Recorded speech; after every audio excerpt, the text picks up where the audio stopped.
Welcome to this edition of Local Genius, where we're going to talk about transitions and how you can use them to make yourself look good. In this episode, we cover transitions, the basics about transitions. Why do you need them? What are the elements of an effective transition so that you can create your own transitions? And then you'll see a clever little demo that takes you through a not so effective transition and a more effective transition so you can see them in action. So let's get started. The first thing you need to understand is why transition? Well, transitions provide clarity for your listener. They provide the link between ideas that frame what you're speaking about and the upcoming information. And this is really important so that your reader understands what you're talking about and it creates a sense of fluency. Fluency is one of the key indicators of expertise. When someone is fluid in their speech about a topic, we trust their expertise a lot more than if they're pausing and hesitant.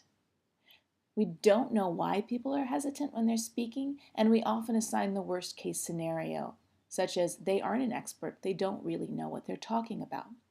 So having a fluid sense of speech, the fluency in your transitions, helps you avoid looking like an idiot, helps you look more like the expert about the subject matter that you are. And this is why it's really important in a business meeting or in a presentation to be able to transition from one idea to the next effectively. And to do that, you've got to understand the parts of a transition.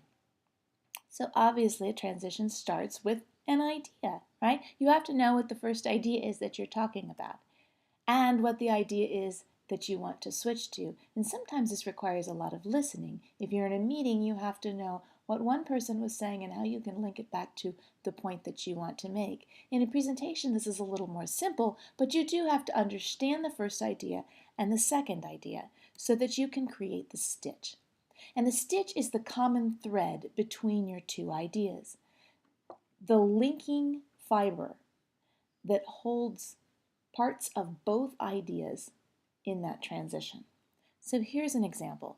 Say you're giving a presentation on food staples from around the world, and you have been talking about rice.